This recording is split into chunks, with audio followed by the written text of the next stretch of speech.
Hello dear students. आज की class में हम पहले पिछली क्लास के जो कुछ पढ़ चुके थे उसके बारे में देखेंगे। कल हमने पढ़ा था मिट्टी तैयार करना, उसके बाद हमने पढ़ा था बुवाई, फिर खाद एवं उर्वरक देना, फिर सिंचाई, खरपतवार सुरक्षा आज पढ़ेंगे हम, कटाई भी आज पढ़ेंगे और भंडारण। पिछली कक्षा में हमने ये भी देखा था कि मिट्टी कैसे तैयार करते हैं, मिट्टी तैयार करने की विधि देखी थी हमने। उसके बाद हमने देखा था इसके जो एक पॉइंट रह गया था खाद्य उर्वरक में, वो था राइजोबियम जीवाणु। राइजोबियम जीवाणु राइजोबियम जीवाणु ये जो है राइजोबियम जीवाणु है, ये कैसे फलीदार पौधों की जड़ों में पाया जाता है। आज हम पढ़ेंगे खरपतवार से सुरक्षा। क्या खरपतवार से सुरक्षा? खरपतवार क्या होती है? खरपतवार क्या होती है?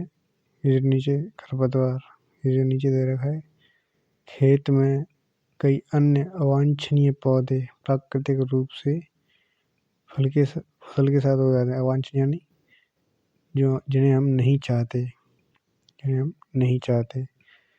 जब ऐसे पौधे प्राकृतिक रूप से फसल के साथ उगाते हैं तो उन्हें क्या कहते हैं? खरपतवार हटाने की एक विधि है जिसे हम क्या कहते हैं? निराई। खरपतवार से हम क्या करेंगे? सुरक्षा। क्यों सुरक्षा हम किस चीज़ करते हैं जिससे हमें नुकसान होता है? तो खरपतवार हटाने की को क्या कहते हैं? निराई। निराई क्यों आवश्यक है? निराई किस लिए आवश्यक है? निराई किस लिए आवश्यक है? क्योंकि अगर हम इन जो अवांछनीय पौधे उन्हें नहीं हटाएंगे तो जो फसल का जल, पोषण, जगह, प्रकाश, इनमें क्या हो जाएगी? स्पर्धा। वैसे इससे क्या प्रभाव होगा? जो फसल है वो अच्छी तरह से ग्रो नहीं कर पाएगी, उगेगी नहीं, और इससे मनुष्य एवं पशु दोनों के लिए विषैले हो सकते हैं। ये जो खरपतवार है पशु और मनुष्य दोनों के लिए विषैले भी हो सकते हैं। जो आगे की लाइन है इसमें लिख रहा है मनुष्य और पशु के लिए कैसे हो सकते हैं? विषैले। खरपतवार हटाने के लिए कई विधियां उपयोग में लाई जाती हैं। इसमें आप देख सकते हैं इसकी वृद्धि नियंत्रण करना भी आवश्यक है। इसके लिए कई रासायनिक जो उपयोग में लाते हैं उन्हें क्या कहते हैं? खरपतवार नाशी। क्या? खरपतवार नाशी।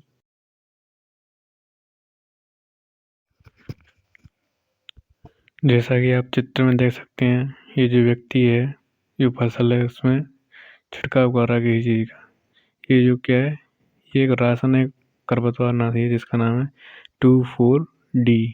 क्या नाम है इसका? 2,4-D, 2,4 और D। खरपतवार ये जो एक रासायनिक उर्वरक है, मतलब जो रासायनिक है, ये जो खेत में दिया जाता है, खेत में जो इसको छिड़काव करते हैं तो अपनी सुरक्षा भी आवश्यक है। तो ये इसमें अपने मुँह पे क्या लगा रखा है? एक रूमाल या कोई कपड़ा, क्योंकि जब इसे छिड़कते हैं तो ये हमारे मुंह नाक के द्वारा अंदर भी जा सकता है। जैसा कि चित्र के नीचे लिखा हुआ है खरपतवार नाशी का छिड़काव। क्योंकि ये जो व्यक्ति क्या कर रहा है? खरपतवार नाशी का छिड़काव। खरपतवार नाशी की से सुरक्षा के बाद हम अगला चरण है कटाई। क्या? फसल की कटाई। ठीक है? क्या? फसल की कटाई।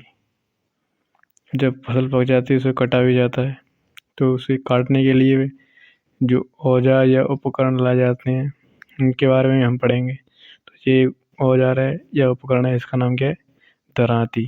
क्या नाम है? दरांती। इसे हम पारंपरिक औजार भी कह सकते हैं। पारंपरिक क्यों? क्योंकि ये बहुत पुराने टाइम से यूज किया जा रहा है। इसके बाद एक जो हम अगला पढ़ेंगे ये कहता है आधुनिक। क्या है? आधुनिक। इसका नाम क्या है? कंबाइन। इसमें आप देख सकते हैं ये अकेला ही बहुत लोगों ही काम करता है। इसमें जो गेहूँ का काटता है और भूसे को अलग करके और जो अनाज के दाने उन्हें अलग कर देता है। इसमें ज़्यादा श्रमिकों की ज़रूरत भी नहीं होती और ये अकेले ही सारे काम कर लेता है। जो 6 पॉइंट अपना वो क्या है? कटाई। क्या? कटाई। इसके बाद हम देखते हैं एक है विनोइंग मशीन यानी फटकने की मशीन। इसमें जो पहले वैसे तो हम जो सूप वगैरह होते हैं उनका उपयोग कर लेते थे, लेकिन ये इसका नाम क्या है, विनोइंग मशीन। ये क्या काम करती है, फटकने का। क्या, फटकने का। फटकने में क्या होता है, जो अनाज के दाने हैं, अनाज के दाने को किससे, भूसे से अलग किया जाता है। किससे, भूसे से अलग करना होता है। ठीक है, तो फटकने में अनाज के दाने को भूसों से अलग कर लेते हैं। अगला जो आपका है वो है कटाई पर्व। क्या, कटाई और पर्व। कटाई का मतलब कटाई है, और पर्व का मतलब त्योहार। जब फसल कटती है तो उन पर कोई ना कोई त्योहार आ ही जाते हैं। तो यही इस पैराग्राफ में उन्हीं के बारे में। जैसे इसमें लिख रहा है, 3-4 महीने की कठोर परिश्रम के बाद कटाई का समय आता है। स्वर्णिम दानों से भरी खड़ी फसल किसानों के हृदय में उल्लास एवं अच्छे समय का भाव संचारित करती है। यह समय थोड़ा आराम करने एवं खुशी मनाने का है, क्योंकि पिछली ऋतु के प्रयत्न का फल मिलता है। इसीलिए भारत के सभी भागों में कटाई के समय हर्षोल्लास एवं खुशी का होता है। पुरुषों एवं महिलाएं सभी मिलकर इस पर्व को मनाते हैं। कटाई ऋतु के समय कुछ विशेष पर्व आते हैं। पोंगल, वैसाखी, होली, दिवाली, नवल्या और बिहू जुड़े हुए हैं। तो जैसे आप देख सकते हैं, इन जो त्यौहार है उनका कोई ना कोई जो पर्व है वो आता रहता है। जैसे अभी क्या आएगी, होली।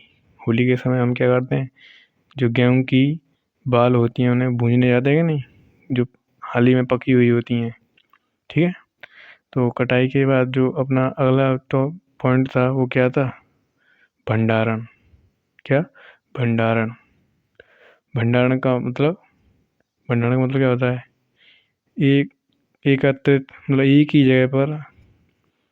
जगह पर संग्रहण करना। किसका, जो अनाज, फसल, जो फसल या जो अनाज के दाने हैं उन्हें एक ही जगह पे क्या करना, संग्रहित करना।